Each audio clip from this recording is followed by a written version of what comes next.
ప్రార్థన ప్రార్థన ప్రార్థన ప్రార్థన ద్వారా గొప్ప కార్యాలు జరుగుతాయి. రండి. ప్రకటన గ్రంథం 3వ అధ్యాయం 4వ వచనం. అయితే తమ వస్త్రములను అపవిత్రపరుచు కొనని కొందరు సార్దీసులో నీ వద్ద ఉన్నారు. వారు అర్హులు గనుక తెల్లని వస్త్రములు ధరించుకొని నాతో కూడా సంచరించెదరు. జయించువాడు అలాగున తెల్లని వస్త్రములు ధరించుకుందరు. గట్టిగా స్తోత్రం చెప్పండి. అబ్బో, స్తోత్రం స్తోత్రం స్తోత్రం స్తోత్రం స్తోత్రం. గట్టిగా స్తోత్రం చేద్దాం.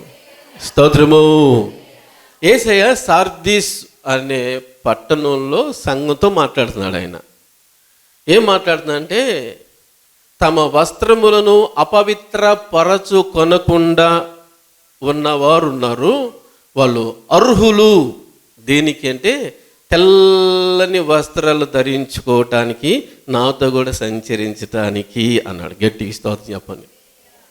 విగ్రహ స్తోత్రం చెప్పండి. సార్దీ సంఘంలో 2 బ్యాచీలు ఉన్నారు. చెప్పండి, 2 బ్యాచీలు. ఒక బ్యాచీ దేవుడైన యేసయ్య ఇచ్చిన తెల్లని వస్త్రాలు, అంటే పరిశుద్ధ జీవితాన్ని మలినపరుచుకున్నవాళ్ళు అంటే ఆధ్యాత్మిక జీవితంలో చచ్చిన స్థితిలో ఉన్నారు. ఆ సంఘంలోనే యేసయ్య ఇచ్చిన తెల్లని వస్త్రాలు అంటే పరిశుద్ధమైన జీవితాన్ని కాపాడుకుంటూ వారు ఏం చేశారంటే, తెల్లగా వాళ్ళు యేసయ్య కళ్ళకి తెల్లని వస్త్రాలు, తెల్లగా అంటే నేను వేసుకున్న సొక్కా ప్యాంట్ కాదు, మనసు, హృదయము, ఆలోచనలో, క్రియలో ఇవన్నీ యేసయ్య కళ్ళకి తెల్లగా పరిశుద్ధంగా ఉన్నాయి. వారి గురించి యేసయ్య అన్నాడు, వారు తెల్లని వస్త్రాలు ధరించి నాతో కూడా సంచరించటానికి వాళ్ళు అర్హులు అన్నాడు. స్తోత్రము. కారణం ఏంటంటే, అక్కడ రాయబడిన మాట, వాళ్ళంట జయించారంట. ఏం చేశారు చెప్పండి? చదువుతారా? మరలా ఒకసారి ఆ మాట చదువుతారా? స్తోత్రము. ఎంత చక్కటి మాట. జయించువాడు తెల్లని వస్త్రాలు ధరించుకొని నాతో కూడా సంచరిస్తాడు అని. బా, ఎంత చక్కటి మాట, ఎంత చక్కటి మాట.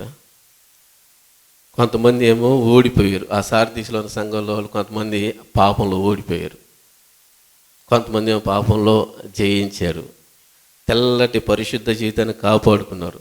కొంతమంది ఏమో పరిశుద్ధ జీవితాన్ని పోగొట్టి నల్లటి మురికి జీవితంతో ఉన్నారు. అందుకే యేసయ్య అన్నాడు, జయించువారు నాతో కూడా తెల్లని వస్త్రాలు వేసుకొని పరలోకంలో సంచరిస్తూ ఉంటారు, భూలోకంలో 1000 ఏళ్ల పరిపాలనలో కూడా సంచరిస్తూ ఉంటారు. అవును, ప్రభు పిల్లంగా లోకంలో జీవిస్తున్నప్పుడు అలాంటి జయ జీవితం వాళ్ళు జీవించారు. ఒకే సంఘంలో కొంతమంది ఏమో ఆ పాపంలో ఓడిపోయారు, ఒకే సంఘంలో కొంతమంది ఏమో పాపంలో జయించారు, ఒకే సంఘంలో వాళ్ళు చచ్చిపోయారు, ఒకే సంఘంలో జీవిస్తూ ఉన్నారు. కారణం ఏంటంటే, జయ జీవితాన్ని వాళ్ళు కలిగి ఉన్నారు. తెల్లటి జీవితం జయ జీవితాన్ని చూపిస్తుంది, తెల్లని వస్త్రాలు జయ జీవితాన్ని చూపిస్తూ ఉన్నాయి. మన ఆంతర్యం అంతా యేసయ్య కోరుకుంటుంది తెల్లగా ఉండాలని. యేసయ్య కళ్ళకి, మన కళ్ళకి కాదు, యేసయ్య కళ్ళకి మన ఆంతర్యం అంతా తెల్లగా కనిపించాలి. తెల్లగా కనిపించాలంటే మనం ఏం చేస్తే తెల్లగా కనిపిస్తాం? మనం ఏం చేస్తే మనం సార్దీసులో ఉన్న సంఘంలో వాళ్ళు జయ జీవితం పొందుకొని యేసయ్య కళ్ళకి తెల్ల కనపడినట్లు మనం జయ జీవితం పొందుకుంటాం. సాతాను వచ్చి అడిగింది, ఈ తోట చెట్ల ఫలాల్లో దేనైనా దేవుడు తినొద్దు అన్నాడంటే, మంచి చెడ్డలను తెలివినిచ్చే వృక్ష ఫలము మీరు ముట్టకూడదు, తినకూడదు, తింటే తినుము నిశ్చయముగా చచ్చెదరు అన్నాడు అని. దేవుడైన యెహోవా అంటే, మంచి చెడ్డలను తెలియనిచ్చు వృక్ష ఫలాన్ని తినమాకండి, తోటలో ఉన్న ఫలాలన్నీ చక్కగా తినేయండి, కానీ మంచి చెడ్డలను తెలియనిచ్చు వృక్ష ఫలాన్ని తింటే చనిపోతారు అని. ఆ మాట తీసుకొచ్చి హవ్వ సైతానికి చెప్పింది. సైతాన్ ఏమన్నాడంటే, అరే మీ మీ కళ్ళు తెరబడి దేవతలాలు ఉంటారని దేవుడు ఆ మాట చెప్పాడు, కానీ మీరు అసలు సావరు అన్నాడు. చాలు గమనించండి. సైతాను యేసయ్య దగ్గరికి కూడా వచ్చాడు. ఆయన కడుపు బాగా కాలుతుంది. అప్పటికి 40 రాత్రింబవులు ఉపవాసం ఉన్నాడు. బాగా ఆకలి మండుతుందన్నమాట. అలాంటి టైంలో వచ్చినాడు, నువ్వు దేవుడివి కదా, మనిషిలాగా ఎందుకు అట్లా ఉండాలా, ఆ రాళ్ళకు ఆజ్ఞాపించు, రొట్టెలు అయిపోతే చక్కగా భోజనం చేయని. అప్పుడు యేసయ్య హృదయంలో ఒక వాక్యం ఉంది. ఏ వాక్యం ఉందంటే, మనుషుడు రొట్టె వలన మాత్రము కాదు కానీ దేవుని నోట నుండొచ్చు ప్రతి మాట వలన జీవించును అని. గట్టికి స్తోత్రం చెప్పండి, బిగ్గరగా స్తోత్రం చెప్పండి, 2 చేతులకి స్తోత్రం చెప్పండి. ఆ మాట ఉంది. ద్వితీయోపదేశకాండం 8వ అధ్యాయం 3వ వచనంలో ఆ మాట ఉంది. ఆ మాట యేసయ్య హృదయంలో ఉంటే యేసయ్య ఆ మాట చెప్పాడు. ఆ శోధన యేసయ్య జయించాడు. ఆకలి అన్న శోధన యేసయ్య జయించాడు. ఇప్పుడు అవ్వ హృదయంలో దేవుని వాక్యం ఉంది, కానీ ఆ ఆత్మీయ జీవితంలో పడిపోయింది. యేసయ్య హృదయంలో దేవుని వాక్యం ఉంది, కానీ ఆయన శోధన జయించి నిలబడ్డాడు. గట్టికి స్తోత్రం చెప్పండి, బిగ్గరగా స్తోత్రం చెప్పండి. కారణం ఏంటి? రోమపత్రిక 10:17 ఏమో రాయబడిందంటే, వినుట వలన విశ్వాసము కలుగును, వినుట క్రీస్తును గూర్చిన మాటల వలన కలుగును. ఇద్దరు హృదయంలో యేసయ్య వాక్యం ఉంది, ఇద్దరు హృదయంలో దేవుని వాక్యం ఉంది. ఇద్దరు హృదయంలో ఇప్పుడు యేసయ్య హృదయంలో ఏముంది? విశ్వాసం ఉంది. ఏమని చెప్పండి? టన్నులు విశ్వాసం ఉంది. ఏంటి విశ్వాసం అంటే, తండ్రి నోటి నుంచి ప్రతి మాట వలన, దేవుని నోటి నుంచి ప్రతి మాట వలన మనిషి జీవిస్తాడని ఆహారం వలన మాత్రం కాదు. ఇది వాస్తవం. మనిషి ఆహారం వల్ల బ్రతకట్లేదు, యేసయ్య మాట వలన బ్రతుకుతున్నాడు. ఇంకంతే. ఆయన మాట మనసులో అనుకున్నాడు, 100 సంవత్సరాలు బ్రతుకురా అని భూలోకంలో పంపించాడు. కాబట్టి మనం అన్ని సంవత్సరాలు బ్రతుకుతున్నాం, ఇంకంతే. కాబట్టి గమనించండి, దేవుని మాట వలన మనం బ్రతుకుతున్నాం. భూమండలమైన ప్రతి మనిషి కూడా దేవుని మాట ద్వారానే బ్రతుకుతున్నాడు, కానీ దేవుని మాట లేకుండా ఏ మనిషి కూడా బ్రతకలేడు. కనుక గుర్తుపెట్టుకోండి. ఇప్పుడు ఆ మాట ద్వారా బ్రతుకుతున్నానన్న విశ్వాసం టన్నులు యేసయ్యకు ఉంది కనుక, మనుషులు రొట్టె వల్ల మాత్రం కాదు, నా తండ్రి నోటి నుంచి ప్రతి మాట వల్ల, అంటే నేను బ్రతుకుతుంది నా తండ్రి మాట వల్ల కానీ ఆహారం వల్ల మాత్రం కాదు అని సాతానుతో మాట్లాడాడు. ఆ నోరు మూసుకున్నాడు, ఇంకంతే. కానీ హౌకాడికి వచ్చాక ఆ మాట అనలేకపోయింది. ఏమన్నా తెలిసిన, అదిగో ఈ మంచి చెట్లను తెలివిని వచ్చి వృక్ష వలము తినుమున నిశ్చయంగా చస్తావు అని చెప్పాడు ప్రభు. అంటే లేదు నీ కళ్ళు తెరబడి దేవతలాగా ఉంటావు అలా చెప్పాడు ప్రభు, అంతేగాని నువ్వు చావు అని చెప్పానంటే ఏం చేసింది? పండు తినేసింది. జాగ్రత్త, అలాంటి పనికి మళ్ళీ మాట్లాడమాక. అనాల్సిన వ్యక్తి అనకుండా టప కోసుకొని తిందంటే దాని అర్థమైంది, దేవుని మీద అనుమానం వచ్చింది. ఎవరి మీద? దేవుని మీద అనుమానం వచ్చింది. అంటే దేవుడు అసూయపరుడు, వీళ్ళు కళ్ళు తెరబడి దేవతలాలు ఉంటారంటే దేవతలా ఉంటారని ఆయనకి తెలిసి, ఆయన వాళ్ళు అలా ఉండటం ఇష్టం లేక దెయ్యాల్లాగా ఉండాలని కోరుకొని, దేవతలాగా ఎందుకు దెయ్యాల్లాగా ఉండాలని వాళ్ళని దెయ్యాల్లాగా ఉంచాడని. అది తింటే దెయ్య రూపం అంతా పోయి దేవత రూపం వచ్చి కళ్ళకల్లాడుతూ ఉంటారని, అట్లా కొంట దేవుడికి ఇష్టం లేక ఇట్లా కొంట దేవుడికి ఇష్టమై దేవుడు అలాగే చెప్పాడని. విషయం ఏంటంటే, దేవదూత రూపం పోయి దెయ్య రూపం వచ్చింది. అందుకే బాప్తీసం ఇచ్చేమన్నాడంటే, సర్ప సంతానమా రాబో ఉగ్రత నుంచి తప్పించుకోవటానికి మీకు బుద్ధి చెప్పినవాడేడు అన్నాడు. గమనించండి, దేవుని బిడ్డలమైన మన దేశంలో దేవుని పోలికిపోయిన దేవతల రూపంతో పోయింది. ఏమొచ్చిందంటే సైతాన్ రూపం వచ్చింది. ఎందుకు ఈ కార్యం ఎందుకు ఇట్లా జరిగింది? ఇద్దరిలో ఒకే వాక్యం ఉంది. ఒకే వాక్యం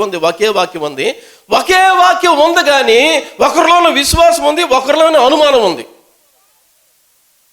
ఒకరిలో విశ్వాసం టన్నులు ఉంది, ఒకరిలోనే అవిశ్వాసం టన్నులు ఉంది. హవలో ఉన్నదేమో అవిశ్వాసం టన్నులు ఉంది, అపనమ్మకం. యేసయ్యలో ఉంది టన్నులు విశ్వాసం ఉంది. కారణం ఏంటి? ఇద్దరు హృదయాలు ఒకే వాక్యం ఉంది.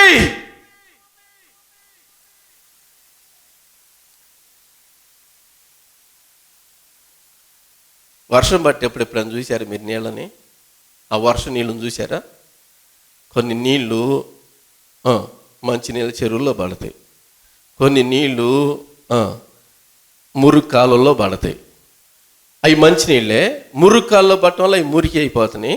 అవి మంచినీళ్ళే, మంచినీళ్ళ చెరువులో పట్టడం వల్ల మంచినీళ్ళు అయిపోతున్నాయి. గట్టి స్తోత్రం చెప్పు. యేసయ్య విశ్వాసంతో ఉన్నాడు గనుక యేసయ్య హృదయంలోకి వచ్చిన మాట విశ్వాసాన్ని ఇంకా రెట్టింపు చేసింది. అది మంచినీరు. ఈ హవ్వ అవిశ్వాసంతో ఉంది. ఎట్లా ఉంది చెప్పండి? అవిశ్వాసంతో ఉంది. ఏంటి అవిశ్వాసం? యాపిల్ పండు తిన్నదండి యేసయ్య. యాపిల్ పండు తింటే చచ్చిపోతానంట, ఇది నిజమా? యాపిల్ పండు తింటే చచ్చిపోతాను నిజమా? యాపిల్ పండు తింటే చచ్చిపోతాను నిజమా అని తన మనసులో అనుకుంటా ఉంది. ఆ మాట సైతానికి తెలిసింది. సైతానికి తెలుసు కదా, సైతానికి మన ఆలోచనలు ఇద్దరికే తెలుసు, ముగ్గురికే తెలుసు. మన ఆలోచన ముగ్గురికి తెలుసు. ఒకటి ఆలోచన చేసే నీకు, రెండు నీ ఆలోచన తెలిసిన సైతానికి, మూడు దేవుడికి, ఇంకెవరికి తెలియదు. అందుకే సముద్రంలో ఉన్న లోతు, మనిషిలో ఉన్న ఆలోచన ఎవరు అంతు పట్టుకోలేరు అని. అందుకే భార్యలతో అన్నట్టు జ్ఞానంతో కాపురం చేయాలంట. భార్యలతోటి ప్రసంగి అంటాడు, భార్యలతోటి ఎట్లా కాపురం చేయాలా? అన్నలారా తల్లిదండ్రులారా చెప్పండి, కాపురం జ్ఞానంతో చేయాలా? జాగ్రత్త జాగ్రత్త జాగ్రత్త జాగ్రత్త.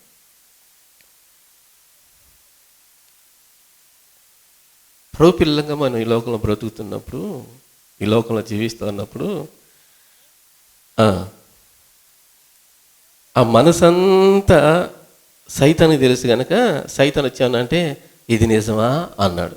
అరే ఇదేదో నా మాటనే ఉందే అని మురిసిపోయింది. ఇంకా ఇది నిజమా, తింటే ఈ యాపిల్ పండు తింటే సత్తానా, ఇది నిజమా, యాపిల్ పండు తింటే సత్తానా అని ఆలోచన అనుమానంతో ఉన్న ఈ తల్లిలోనికి సైతాన్ వచ్చి ఇది నిజమా అనేసరికి ఇదేదో నా మాటే, ఇదేదో మా మాటే, ఇదేదో మాకు సంబంధించిందే, మాకు మేలు చేయడానికే వచ్చింది అన్నట్టుగా భావించి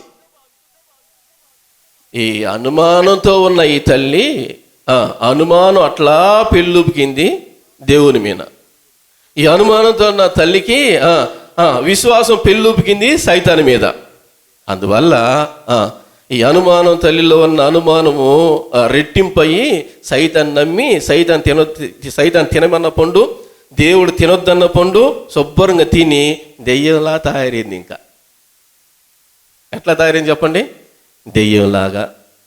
ఆమె ఎవరు అనుమాక, మా నానమ్మే, మీ నానమ్మే.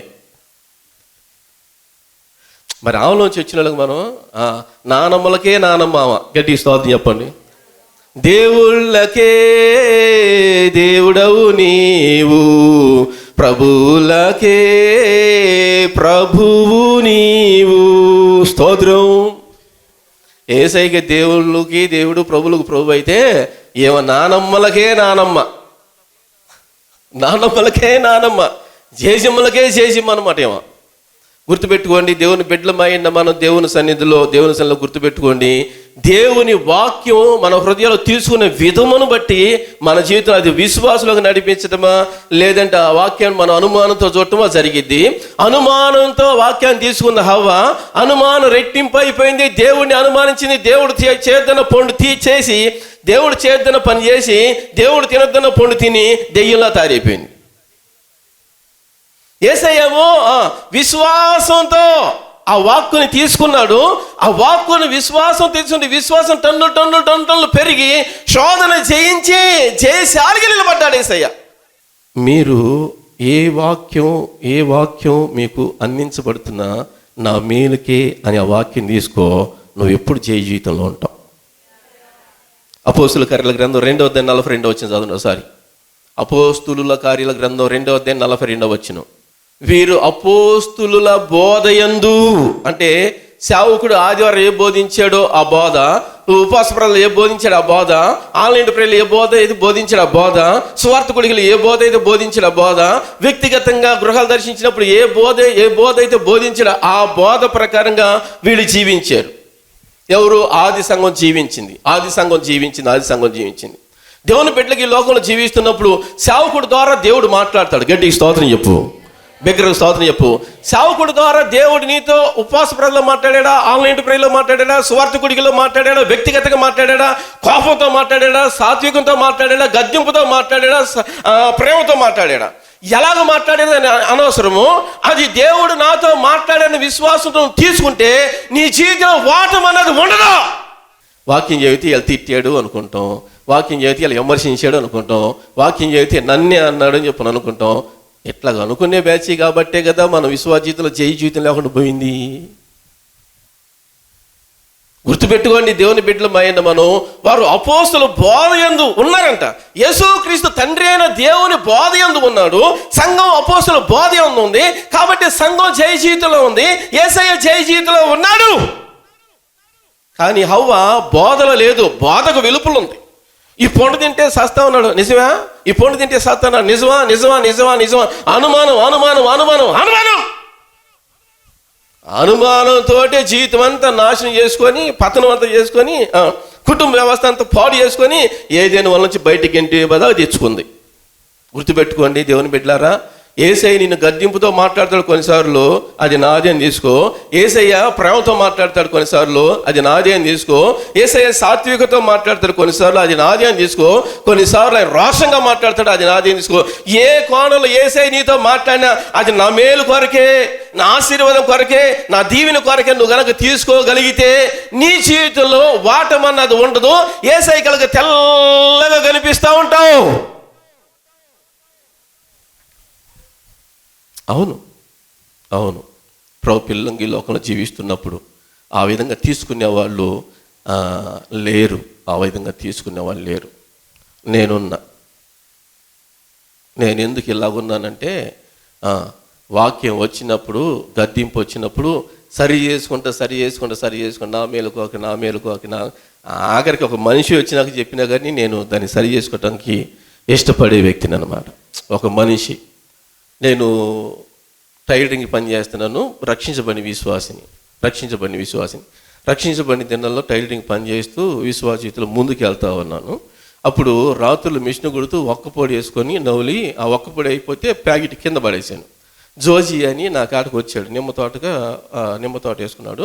నా కాడ మిషన్ కాడకి అనేక మంది అవుతారు, ఆ జోజీ అని అతను కూడా వచ్చి మాట్లాడుతూ కింద చూశాడు. చూసేళ్ళకి ఒక్కపొడి ప్యాకెట్ని, అరే ఒక్కపొడి ప్యాకెట్ ఉంది ఎవరిది అన్నాడు. ఎవరిదని చెప్పాను నేను?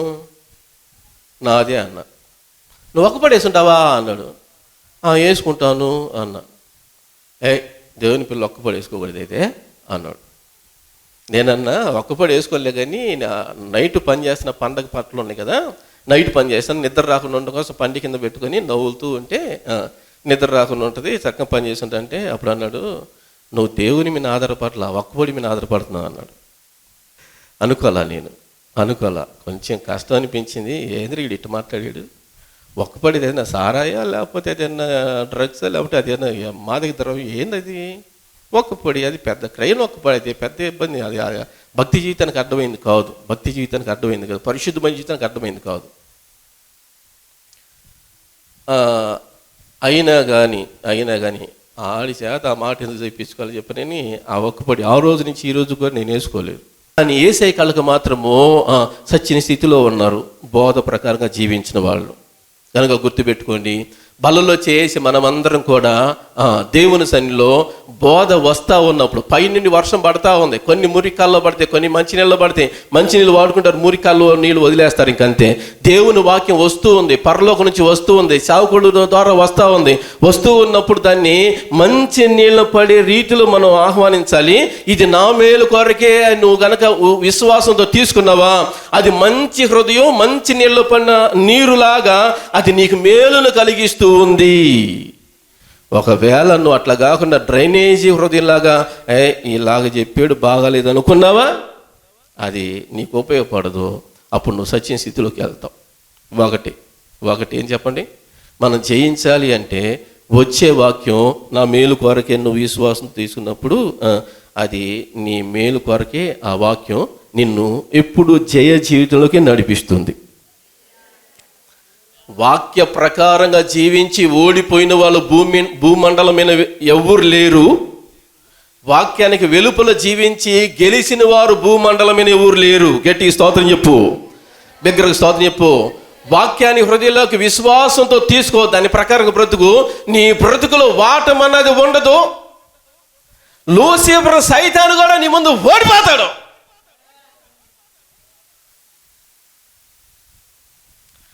వాక్య ప్రకారంగా జీవించకుండా నీకు ఇష్టం వచ్చినట్టు బ్రతుకు, పసిపిల్లోడు ముందు కూడా ఓడిపోతావు. పసిపిల్లోడు ముందు కూడా ఓడిపోతావు. అట్లా ఓడిపోయిన వాళ్ళు ఉన్నారు, మీకు గుర్తొచ్చారు. ఎవరు చెప్పండి? పేతురు చిన్న పిల్లొచ్చి ఇదిగో 12 మంది శిష్యులు నువ్వు కూడా ఒక్కడవి. ఆయన ఆ బోధకుల శిష్యులు నువ్వు కూడా ఒక వ్యక్తే కదా అంటే, అసలు నేను చచ్చినంత ఒట్టు నాకు తెలియదు అని ఒట్టేసుకున్నాడు పసిపిల్ల దగ్గర. ఓడిపోయాడు. గుర్తుపెట్టుకో, వాక్యానికి వెలుపల జీవించే ఏ వ్యక్తి అయినా పసిపిల్లల ముందు కూడా ఓడిపోతారు. వాక్యాన్ని హృదయాలకు విశ్వాసం తీసుకుని దాని ప్రకారం బ్రతికేవాళ్ళు ఎవరైనా లూసిఫర్ సాతానుతో తలపడాల్సిన పరిస్థితి వస్తే వాడి మీద జయ జీవితం పొందుకుంటారు. గట్టికి స్తోత్రం చెప్పు, 2 సార్లు స్తోత్రం చెప్పు. ఇంక నీ బ్రతుకంతా కూడా తెల్లగా ఉంటుంది వేసే కళ్ళకి. దానియేలు బబులోను సామ్రాజ్యంలో చక్రవర్తి దగ్గర ఒక ఉన్నతమైన అధికారిగా ఉన్నాడు.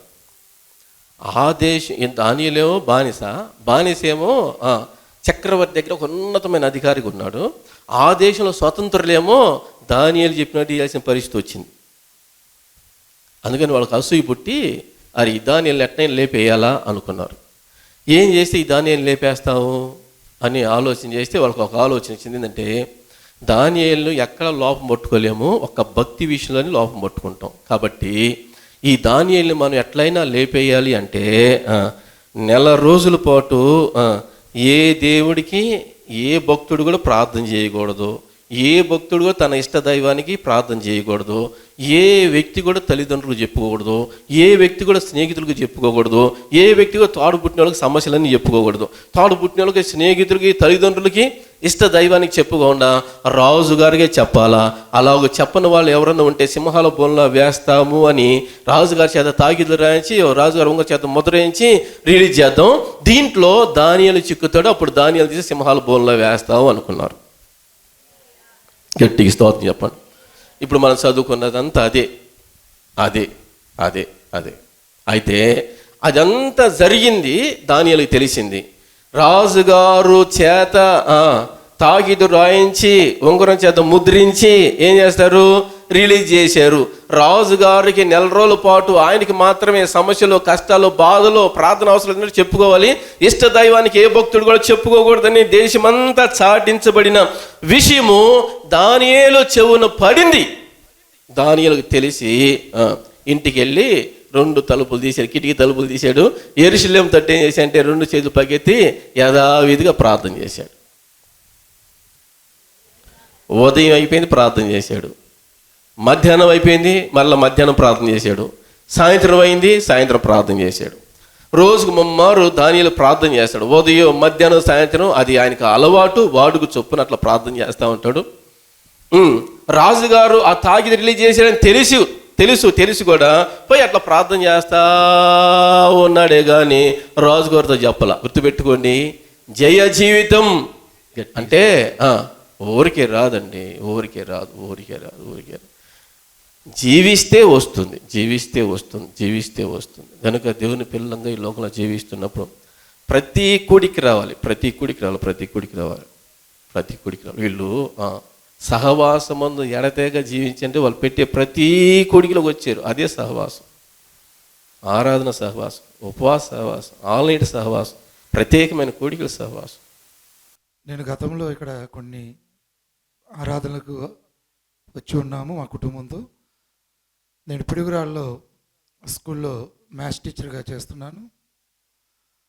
అయితే దేవుడు నా పట్ల, కుటుంబంలోని బిడ్డల పట్ల మహా అద్భుతమైన కార్యాలు చేసి ఉన్నారు. అవి ఎన్నని నేను చెప్పలేను. కానీ జీవితంలో మరి దేవుడిచ్చిన అద్భుతమైనటువంటి ఆ మహాచర్య కార్యాలను మీతో సాక్ష్యంగా పంచుకోవడానికి ఈరోజు నేను మరి ఇక్కడికి మందిరానికి వచ్చి ఉన్నాం. మరి గతంలో అనారోగ్య సమస్యతో బాధపడుతున్నటువంటి నాకు కానీ కుటుంబంలో ఉన్నటువంటి బిడ్డలకి దేవుడు మంచి స్వస్థత కలుగజేసి మంచి ఆరోగ్యాన్ని అందించాడు.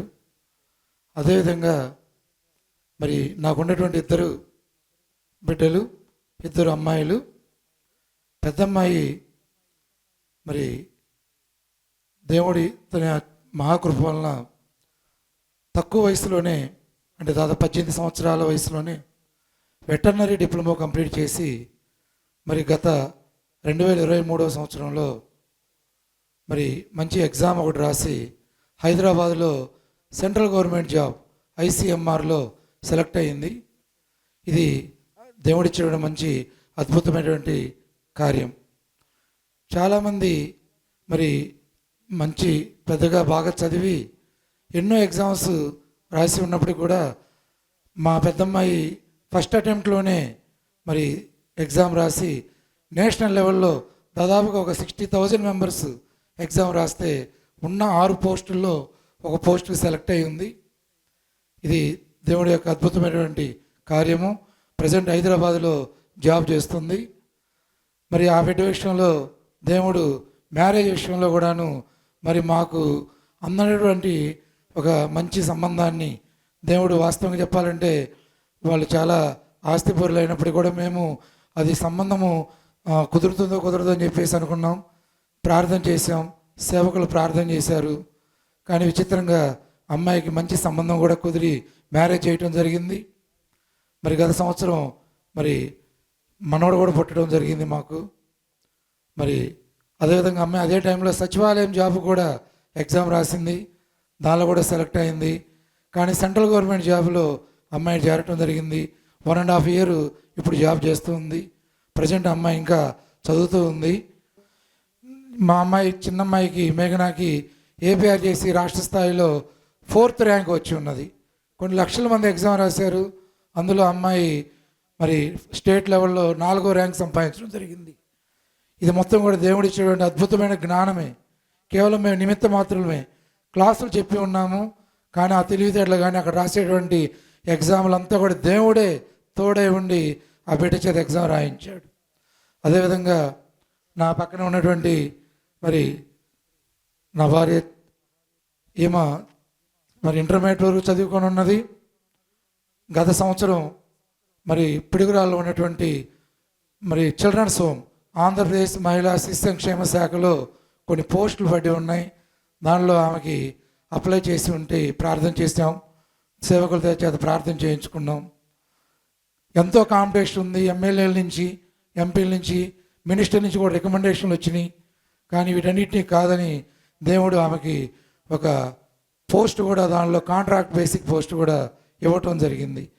ఇవంతా కూడా దేవుడి యొక్క అద్భుతమైనటువంటి కృపా మహిమ అని చెప్పేసి నేను నిజంగా తెలియజేసుకున్నాను. ఎందుకంటే నా చేతిలో ఏమీ లేదు, కేవలం ప్రార్థన చేసుకుని ఉన్నాం.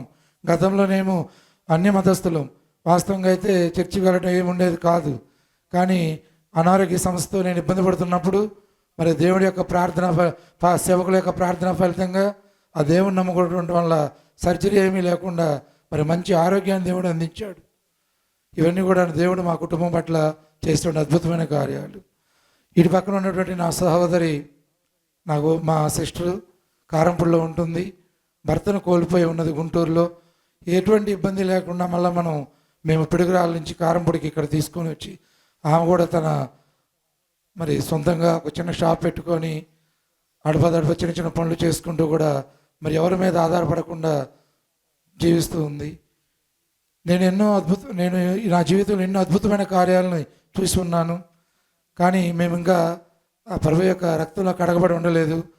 మరి ప్రభు యొక్క దేవుని చిత్తమైతే త్వరలో నేను నా కుటుంబం అంతా కూడాను మరి రక్షణ తీసుకోవాలని చెప్పేసి ప్రతిరోజు ప్రార్థన చేసుకుంటున్నాం. దేవుడి యొక్క అద్భుతమైనటువంటి ఆ జ్ఞానంతో పిల్లల చేత ఎగ్జామ్ రాయించడం జరిగింది. మీ దైనందిన ప్రార్థనలో మా కుటుంబాన్ని జ్ఞాపకం చేసుకోవాలని చెప్పేసి మనస్ఫూర్తి కోరుకుంటూ నాకు అవకాశం ఇచ్చినటువంటి సేవకులకి మీకు ప్రార్థన తెలుస్తూ, అదేవిధంగా ఇచ్చిన సాక్ష్యం దేవుడు దీవించును గాక. హల్లెలూయా.